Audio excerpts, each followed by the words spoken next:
Hi, this is Rachel from Ray K Books, and today I'm talking with Robin Constantine, and she is the author of the upcoming novel Secrets of Attraction. Hello, Robin. Hi, Rachel. How are you? Good. How are you? I'm good. Good. So we are promoting your series, your debut series, which is really exciting. Can you please tell everybody a little bit about your series?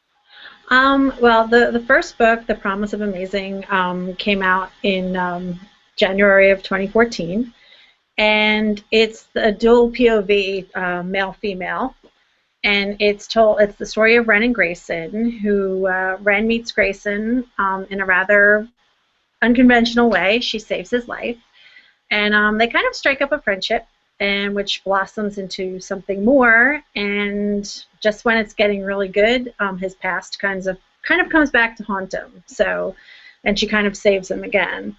Now the second book is a companion book, and which basically means it kind of has nothing to do with the first story. It's not a continuation. It's a separate set of characters and their story, but the character there's also characters from The Promise of Amazing in it. So Ren and Grayson are kind of in the background, and the story is told from Madison's point of view, and she's actually one of Ren's best friends. And the new male POV is a boy named Jesse.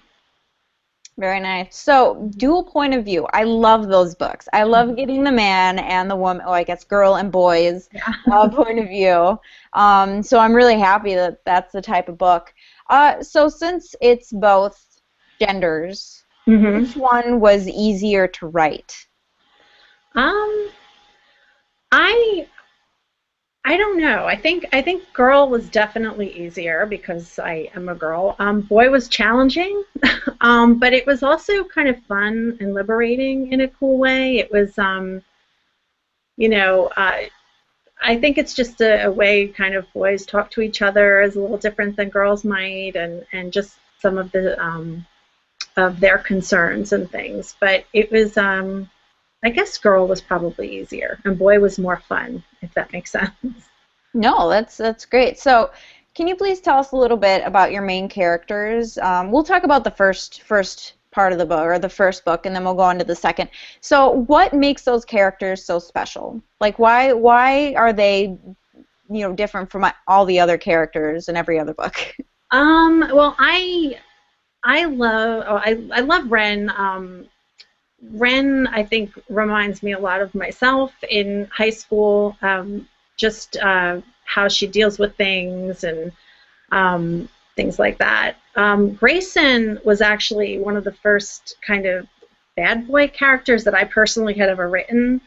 And writing him was just so much fun. He was a character. He'd been a character in another book that I was writing, and I had to kind of scrap that. And I just kept thinking of him, and I thought, I knew I was going to write Ren's story, but I had a different kind of character in mind, but then I just kind of brought him along, and he kind of informed that part of the story too. So he was kind of, he's not perfect. He's really flawed, and that was fun to write, fun to kind of think about what kind of things he would get himself into and then get out of. You said something very interesting, and that he's flawed. So my next question is, do you do you write flawed characters, or is there always going to be a flaw in your characters? Definitely. I think there is, because I think that's what makes characters and people in general interesting. I know I like flawed characters when I watch movies or read books, and it's fascinating to see how they grow out of those flaws, and how that defines them. Do you think that it's a little hard for someone who doesn't have flaws to grow? Probably. I don't think anybody's perfect, and so I guess everybody kind of has flaws when you think about it. So yeah, definitely. I think if you have no flaws, there's nowhere to go, like you said. Right. Very true.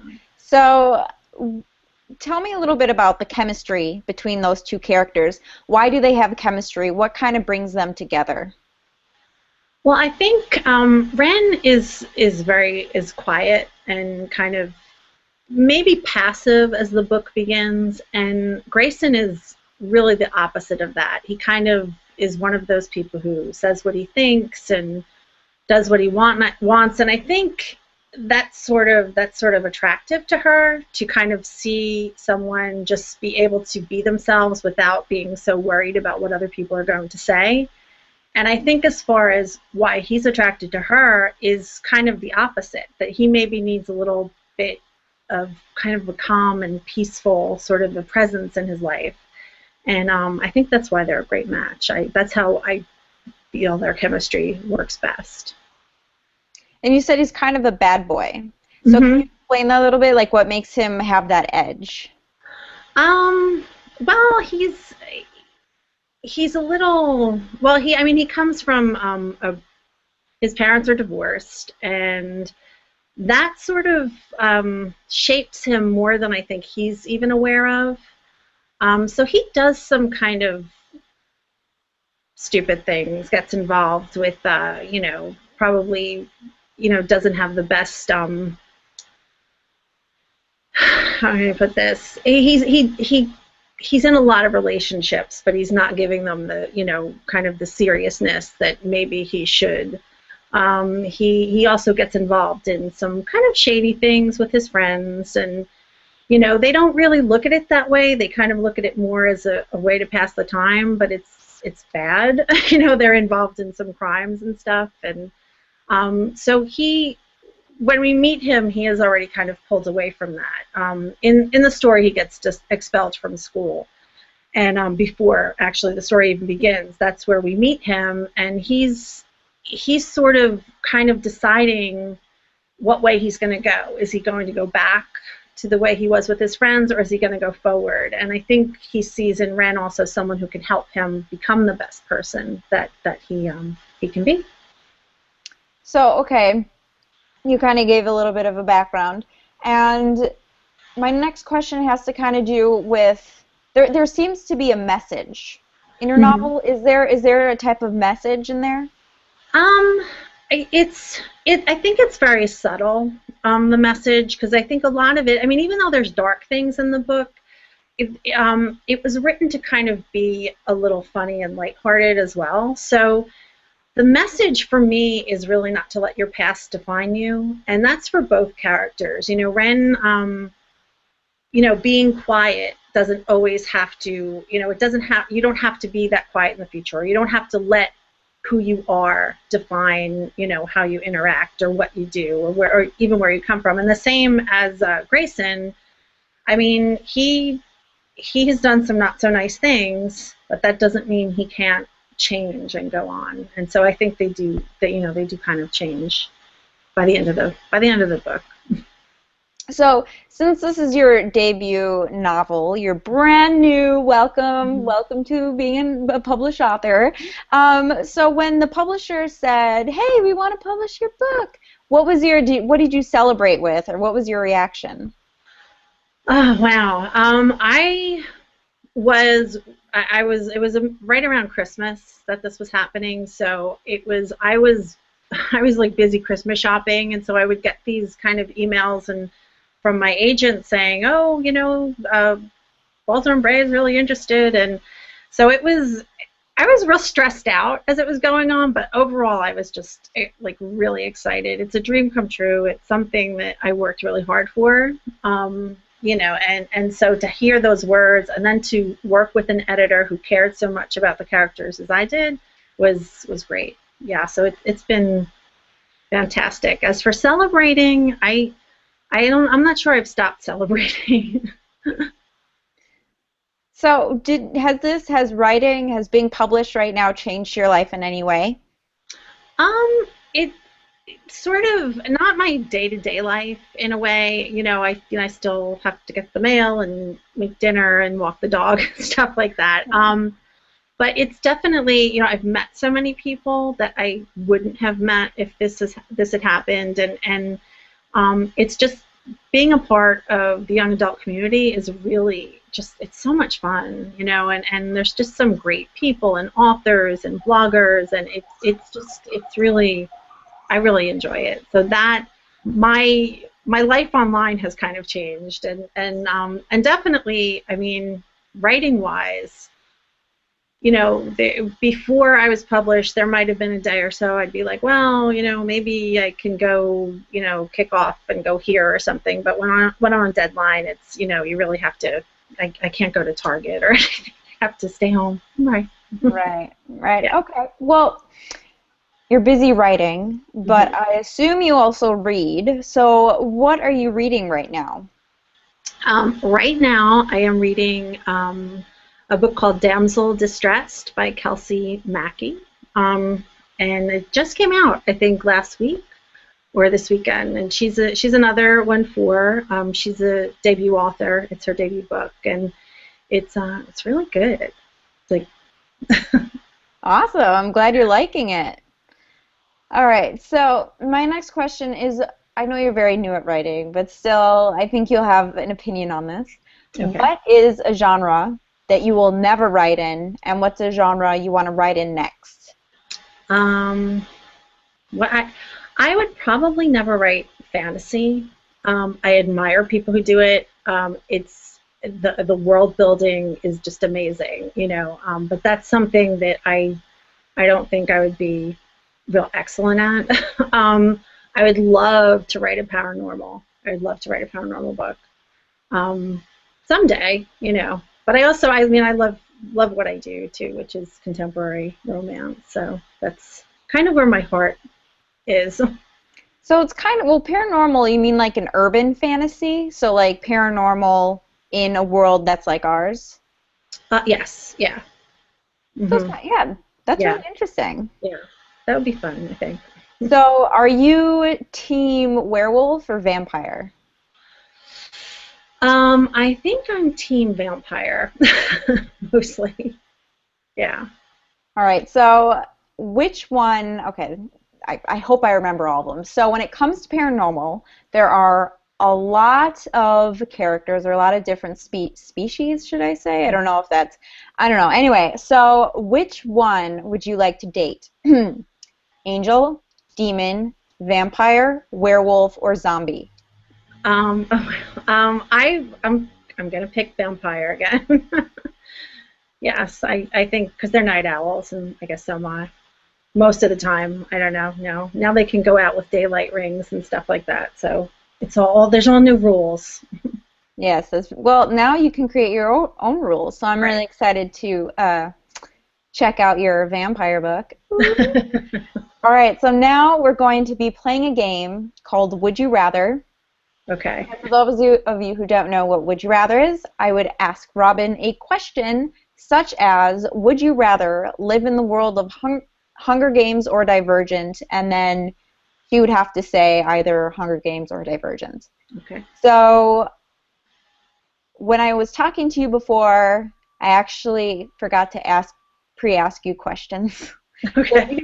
If you haven't read the books, then don't answer it. It's okay. Okay. So that was my first question. If you've read The Hunger Games or Divergent, which world would you live in? I think I would live in Divergent. Because I think I'd live in Divergent. I definitely have the wardrobe for abnegation and a lot of gray. I noticed in my closet this weekend. So yeah. Would you rather fight next to Hermione from Harry Potter, Katniss from The Hunger Games, or Tris from Divergent? Hermione, definitely. Would you rather read a book that is written poorly but has an excellent story, or read one with weak content but is written well? That depends on my mood and probably place, but I probably what was that, weak content and written well? Mm-hmm. Who would you rather have as a child? Harry Potter or Hermione Granger? Hermione. Would you rather write novels where all the characters are women or all men for the rest of your writing career? Women. Would you rather only write your books in trilogies or standalones for the rest of your writing career? Standalones. Would you rather write a book without using conjunctions or have every sentence of your book begin with one? Without. Would you rather write a plot twist you hated or write a character you hated?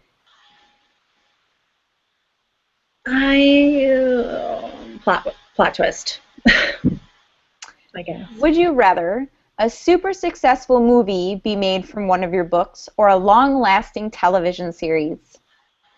Ooh. Um, Long-lasting television series. And the last one is, would you rather critics rip your book apart publicly or never talk about it at all? I guess rip it apart publicly. And that concludes our game. Yay! Congratulations. Gold star. So my next question has to do with the last question I just asked of the would you rather. And that is, do you read bad reviews of your book on Goodreads or Amazon or anything? I don't normally. I've stumbled across some. I don't go looking really. So I would say I have, but I don't make it a practice to go read my bad reviews. So we're going to go back. Actually, I'd like to talk about future books now because we're kind of nearing the end of the chat. So Okay. I kind of want to like dabble in what you're working on next. So your next book comes out in April. So are you done with it now, or are you still writing? What's your process? I'm actually still kind of fine-tuning. You know, when I'll get first pass, what they're called first pass pages soon, just go over if there's things I'd like to change, tweak a little bit, and that to me is really the fun part. And as for writing, right now I'm kind of working on another romance with a beach setting. Nothing. Probably another dual POV because I really like doing that. So for this series, is it just going to be a two-part book? Yeah, it's just two, just a companion for now. Right now. Are you thinking of maybe doing some more later in your writing career? Like, is there, at the end of the second one, is there going to be maybe an opening for another one? Well, one of the things, I guess, with the companion books is they're more character-based, so there's so many characters that one of the things I could have done in The Promise of Amazing was taken any of the characters and just flesh them out. I just happened to choose Madison because her story was she's so different from Ren. She's really outspoken, and it was kind of fun to see things from her perspective and also to see the other characters. So there is another girl, Jasmine, and it might be fun to write something from her point of view. But you know, that I'm happy to kind of work on something different right now, though. But that would be fun. I would like to do that. Awesome. So where do you see yourself in 5 years? 5 years. I hope I will still be writing books. And I don't know, just happy. Yes, I hope you're happy too in 5 years. Let's make that a goal. Yeah. It's a simple goal, really. It is a simple goal. Yeah. At least you're not like, I want a movie be made from one of my books. Like, I mean, I hope my readership expands. I hope I have, you know, I would love to keep doing what I'm doing because it's great. It's you know, been a lot of work, but it's a lot of fun too. So if you had to choose, which writer would you consider a mentor? A mentor. I'm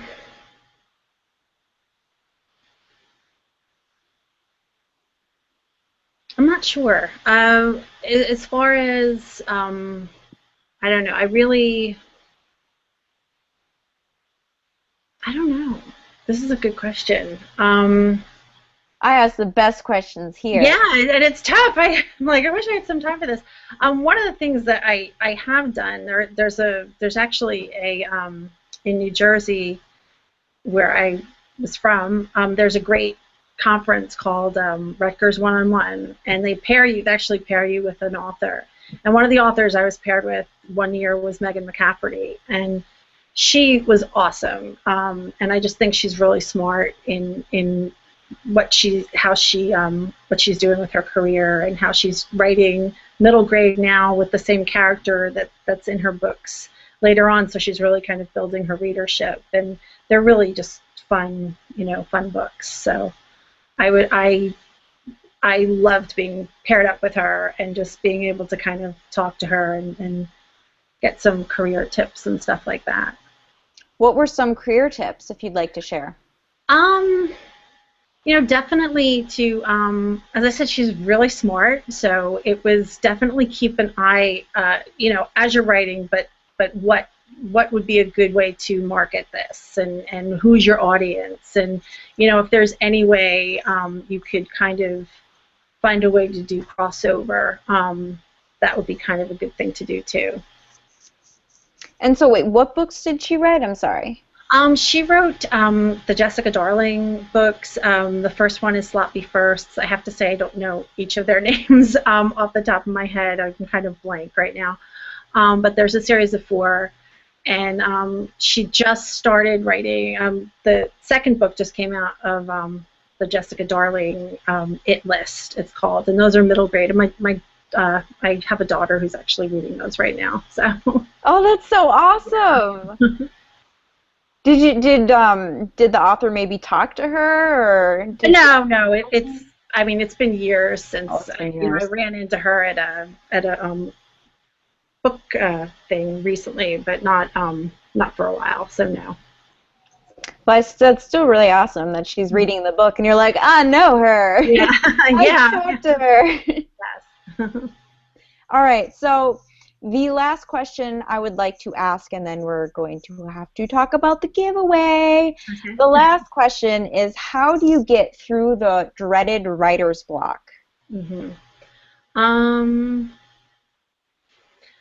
Well, usually if I have writer's block, I try not to call it that. It's usually that I'm just not ready to write the story or write a certain part of the story, or if I'm involved in a story, maybe it's not going in the right direction. So it's usually not, it's more mental to just kind of keep away from something, but I know I need to, I need to play. So if something like that is happening, I could either take an afternoon off or try and do something else, try and get out, or try and even read another book or watch a movie, or take some. It's usually a signal I need to like kind of step back and reassess what I'm doing. Very nice. And now we're going to talk about the giveaway. Robin here is so amazing, and she's going to give away an ARC of her newest book coming out in April, Secrets of Attraction. Mm-hmm. And so this giveaway is going to be USA only. Mm-hmm. Something just rang. Can you quickly answer a question while I get this? Sure. For your own reading, do you prefer ebooks or traditional paperback? Oh, traditional paperback. Definitely. I like the I like ebooks for travel because it's just one thing. But definitely, I think reading an actual book is just, it's visceral, and you can kind of curl up with it, and your nose is in the book, and you could just read the story. That sounds so weird, but it's just there's definitely a tactile portion to reading as well. So I prefer paper books. Hi. I answered that question the whole time you were. Awesome. They didn't answer me, so I don't actually know if they're going to. Anyway, so thank you for answering that question. I'm really sorry. Okay. As I was saying, USA. Mm-hmm. And okay, and it ends the 27th, which is next Monday. Mm-hmm. And in order to win there, you have to do a few things. One, this is going to become a YouTube video. Mm-hmm. And when it becomes a video, I'd like you to comment on that video with a way to contact you if you've won. So your Twitter name or an email. Oh, my doorbell just rang. I'm so sorry. One more question you have to ask. Okay. This is a clusterfuck. I'm sorry. How do you think you've evolved creatively? Or how do you think you're going to evolve creatively? Evolve creatively. I think I'm better at plotting than I used to be. I was a real, like, I'm just going to sit down and write and not know where I was going. I guess that's called a pantser. But now I'm kind of, I like to know where I'm going. I like to have an idea of the plot before I really set out, and because it gives you a time when you know where you're going. You can, when you do some pre-planning, I guess you can kind of take a little bit more time, which sounds kind of counterproductive, I guess. But I found that I really like to plot beforehand.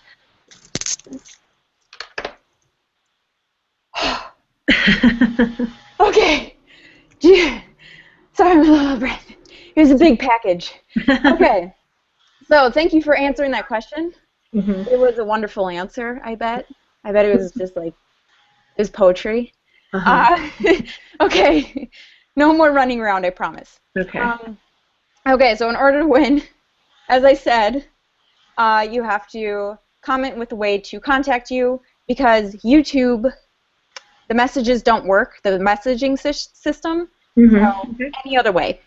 Number 2 is in your comment, or no, follow Robin on Twitter. I'm still out of breath, I'm sorry.